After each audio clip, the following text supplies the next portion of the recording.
Delhi police के special cell ने पंजाबी गायक सिद्धू मूसेवाले की हत्या में शामिल शूटर को नेपाल से गिरफ्तार करने में कामयाबी हासिल की है।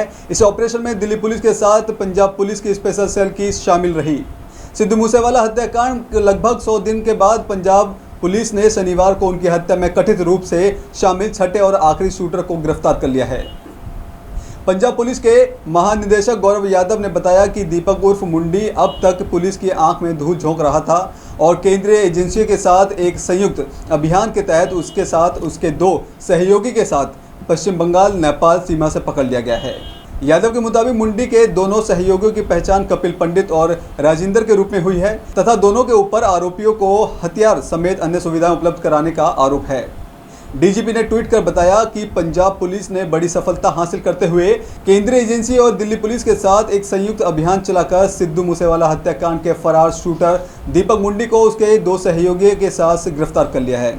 मुख्यमंत्री भगवंत मान के निर्देश पर मादक पदार्थ और कुख्यात आरोपियों के खिलाफ जारी युद्ध में बड़ी जीत हासिल की है।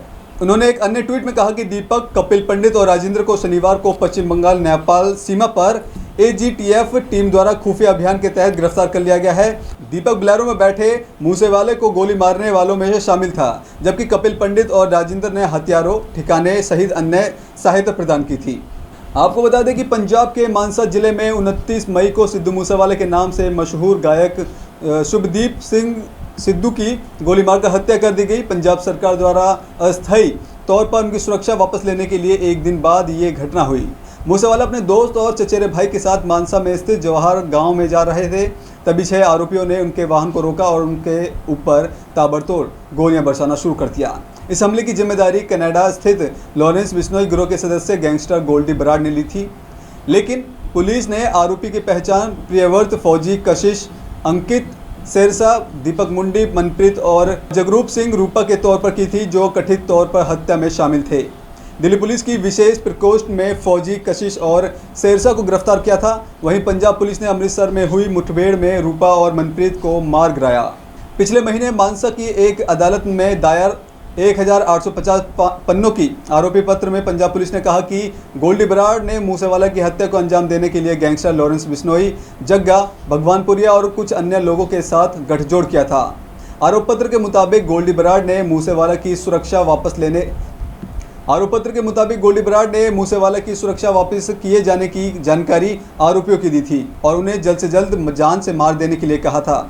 बताया जाता है कि कनाडा में रहने वाले गैंगस्टर ने पिछले साल मारे गए युवा अकाली नेता विक्की मुड्डेखेड़ा की हत्या का बदला लेने के लिए मूसेवाला की हत्या की साजिश रची। आरोप पत्र में आईपीसी की धारा 302 हत्या, 307 हत्या का प्रयास, 341 गलत तरीके से रोकना, 326 खतरनाक हथियारों से स्वेच्छा से गंभीर चोट पहुंचाना और 148 दंगा करना घातक हथियार से लैस तथा शस्त्र अधिनियम की प्रासंगिक धाराओं के तहत आरोप तय किया गया था। नमस्कार, आप देख रहे हैं क्राइम वॉर और मैं हूं आपके साथ संदेश सक्सेना। राजधानी दिल्ली में रोजाना कुत्ते के काटने की 125 से भी ज्यादा मामले सामने आ चुके हैं, लेकिन पालतू कुत्ते के पंजीकरण की संख्या बेहद ही चौंका देने वाली है। इस साल 31 अगस्त तक के आंकड़े के मुताबिक महज 405 लोगों ने ही अपने पालतू कुत्ते का पंजीकरण करवाया है। हाल फिलहाल में ही कुत्ते काटने की बड़ी घटनाओं के बाद अब राजधानी दिल्ली में कुत्ते पालने के नियम और उसके पंजीकरण को लेकर सख्ती बरतने की मांग उठने लगी है। यहाँ राजधानी दिल्ली में करीब 20,000 ऐसे खूंखार कुत्ते लोगों की परेशानी का सबब बन रहे हैं। इसमें गली मोहल्ले के कुत्ते के अलावा पालतू और विदेशी नस्ल के कुत्ते भी शामिल है। ये कुत्ते कई बार एकदम से आक्रामक हो जाते हैं, ऐसे में उनसे बचाव करना बेहद मुश्किल हो जाता है। कुत्तों के स्पेशलिस्ट डॉक्टर का कहना है कि कुत्ते के काटने की प्रवृत्ति विदेशी कुत्तों और देसी कुत्तों में भी पैदा हो सकती है, लेकिन विदेशी कुत्ते, German shepherd, great Dane dog, Rottweiler सहित अन्य को भी जब भी कुत्ते के मालिक घुमाने ले जाते हैं तो उनके मुंह पर मजल लगाना बेहद ज़रूरी है। वहीं गली मोहल्ले और सड़कों पर घूमने वाले देसी और विदेशी नस्ल के कुत्तों को उनके मुंह पर भी मजल लगाना बेहद मुश्किल होता है। लेकिन वहीं घरों में विदेशी कुत्ते पालने वाले मालिकों को चाहिए कि वह उसे खूंखार कुत्तों को जंजीर से बांध कर रखे या फिर खुला, लेकिन कम से कम रोजाना 3 किलोमीटर उस कुत्ते को दौड़ लगवाएं और मुँह में मजल तथा गले में जंजीर बांध कर ही बाहर ले जाएँ। वहीं गुरुग्राम के साइबर सिटी में आए दिन कुत्तों के काटने के मामले भी लगातार सामने आ रहे हैं। इसकी शिकायत नगर निगम के पास पहुंच रही है। इसके बाद नगर निगम ने सख्ती शुरू कर दी है। अधिकारियों ने स्पष्ट तौर पर कह दिया है कि कुत्ते पालने का शौक रखने वाले लोगों के लिए कुत्तों का निगम पंजीकरण करवाना अनिवार्य है। इस पर सख्ती से अमल किया जा रहा है। अगर कोई पालतू कुत्ते का पंजीकरण नगर निगम में नहीं कराता तो उस पर भारी भरकम जुर्माना लगाने का भी हिसाब उस कुत्ते के मालिक को भुगतना पड़ेगा। इसीलिए लगभग 5 सालों में नगर निगम ने लगभग 150 कुत्तों का ही पंजीकरण करवाया है। ना मैं मुसलमान हूँ, ना मैं हिंदू हूँ, मैं सिर्फ एक इंसान हूँ। अरमान के इतना कहते ही उन्होंने चाकू से गोद डाला। मंगोलपुर के चाकूबाज की घटना में अरमान नाम के युवक की हत्या के केस में 3 आरोपियों को पुलिस ने गिरफ्तार किया है। पुलिस ने आरोपियों पर हत्या और हत्या की कोशिश करने के तहत 2 एफआईआर दर्ज की है। दिल्ली पुलिस ने बयान जारी कर कहा कि दोनों परिवारों में वर्चस्व को लेकर पहले से ही विवाद है। फिलहाल पुलिस बाकी आरोपियों की तलाश में है।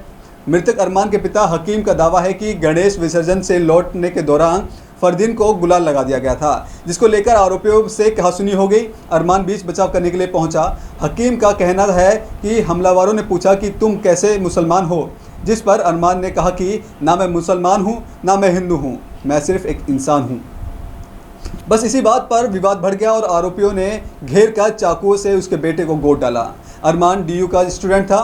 अरमान के चचेरे भाई फरदीन ने कहा कि अरमान अखाड़े में जीते थे, वह बजरंग बली को भी मानते थे।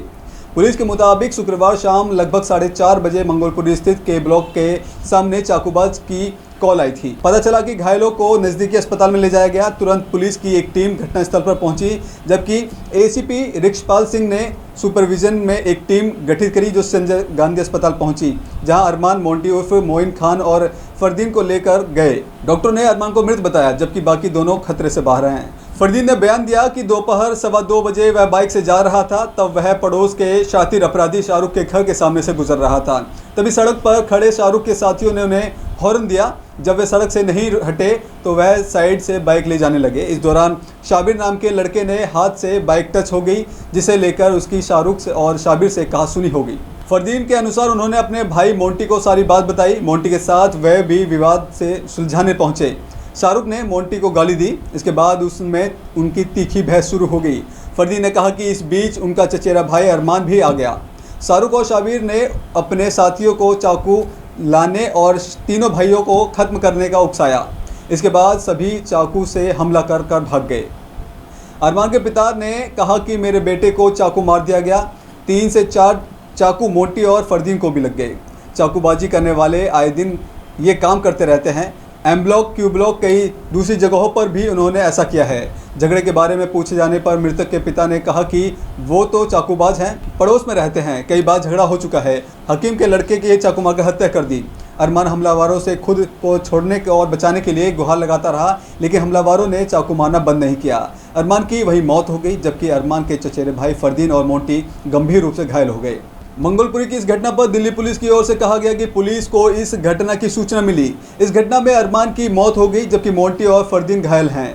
ये 2 परिवारों के आपस की रंजिश का मामला है। सैफ, विनीत, शाहरुख पकड़े जा चुके हैं जो फरार हैं। उन्हें भी जल्द पकड़ लिया जाएगा। दोनों परिवार मुस्लिम हैं, सांप्रदायिक का कोई भी एंगल नहीं है।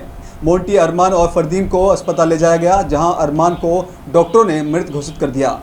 घटना को अंजाम देने वाले शाहरुख अपने भाई और दोस्तों के साथ मंगोलपुरी के ओ ब्लॉक पर पहुंचा। वहां मट्ठी नाम के एक लड़के की तलाश करने लगा। कुछ दिन पहले शाहरुख के दोस्त सैफ के भाई और मट्ठी का झगड़ा हुआ था। उन्हें अनुराग और रवि मिले, जो मट्ठी के दोस्त थे। आरोपियों ने अनुराग और रवि पर भी चाकू पर हमला कर दिया था। दोनों को अस्पताल में भर्ती कराया गया। पुलिस के अनुसार सभी आरोपियों के खिलाफ 2 एफआईआर दर्ज हैं। शाहरुख, सैफ और विनीत को गिरफ्तार कर लिया गया है। बाकी फरार आरोपियों की तलाश की जा रही है। कोतवाली इलाके में एक लड़की से फ्रेंडशिप को लेकर एक ने दूसरे युवक की चाकू घोंपकर हत्या कर दी। मृतक की पहचान अजय के रूप में है, जबकि आरोपी की पहचान नाजिम के तौर पर हुई है। वारदात के बाद आरोपी नाजिम मौके से फरार हो गया।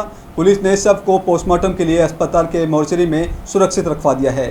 पुलिस ने हत्या का केस दर्ज कर आरोपी नाजिम को गिरफ्तार कर लिया है। पुलिस के मुताबिक विजय उर्फ राजू जिला आजमगढ़ यूपी का रहने वाला है।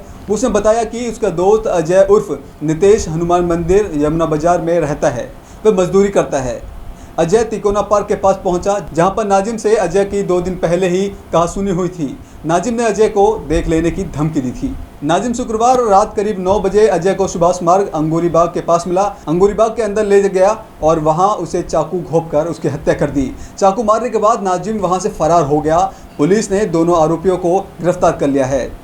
पुलिस के मुताबिक नाजिम से पूछताछ में बताया कि एक लड़की से दोस्ती को लेकर उसका और अजय का विवाद हुआ था। डीसीपी नॉर्थ सागर सिंह कलसी ने इस मामले की पुष्टि की। उन्होंने बताया कि वारदात 8 सितंबर की रात को हुई। सुभाष मार्ग के पास दोनों युवकों में झगड़ा हुआ था। पुलिस ने मृतक की बॉडी को पोस्टमार्टम के लिए भेज दिया गया है और छानबीन के बाद नाजिम को गिरफ्तार कर लिया है। आगे की कार्रवाई भी की जा रही है।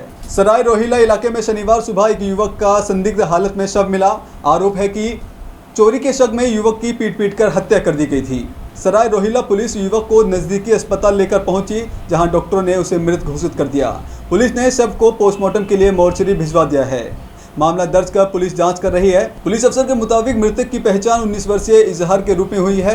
वह टेंट वाली मस्जिद शहादत बाग इलाके में रहता है। शरीर पर चोट के कई निशान मिले हैं। शुरुआती जांच में पता चला कि ओल्ड रोहतक रोड शहजादाबाग स्थित एक फैक्ट्री में शनिवार सुबह करीब 4 बजे चोरी के शक में वहां मौजूद स्टाफ ने पकड़ लिया था। आरोप है कि उसकी बुरी तरह से पिटाई कर दी गई, जिससे उसकी मौत हो गई। पुलिस मामले में आगे की कार्रवाई कर रही है। हरिनगर थाने इलाके में लूट का विरोध करने पर एक युवक को गोली मार दी गई। वारदात में 3 बदमाशों ने शुक्रवार देर रात को ये अंजाम दिया, जो बाइक पर सवार थे। घायल युवक बाइक पर अपनी महिला दोस्त के साथ और दोस्तों के साथ डिनर करके तिलक नगर इलाके में स्थित अपने घर जा रहा था। तभी हरिनगर बस डिपो के पास ये वारदात हुई। पुलिस तीनों आरोपी की तलाश कर रही है। वेस्ट दिल्ली पुलिस ने बताया कि घायल युवक का नाम मनदीप है और वह तिलक नगर इलाके में रहता है। वह कुछ दिनों पहले तक एक फार्मास्यूटिकल कंपनी में काम करते थे। फिलहाल वह दूसरी कंपनी में जॉब के लिए कोशिश कर रहा था। वारदात शुक्रवार देर रात करीब 11 बजे के आसपास हुई, जब वह अपने दोस्तों के साथ डिनर करके बाइक से घर लौट रहा था। उनके साथ बाइक पर उनकी एक महिला मित्र भी थी। हरिनगर बस डिपो के पास पीछे से बाइक सवार 3 बदमाशों ने उसके पास पहुंचे, उन्हें लूटने की कोशिश की। मनदीप ने इसका विरोध किया। इसी दौरान बदमाश उनके आगे निकल गए। मनदीप ने अपनी बाइक से बदमाशों का पीछा करने लगा दिया।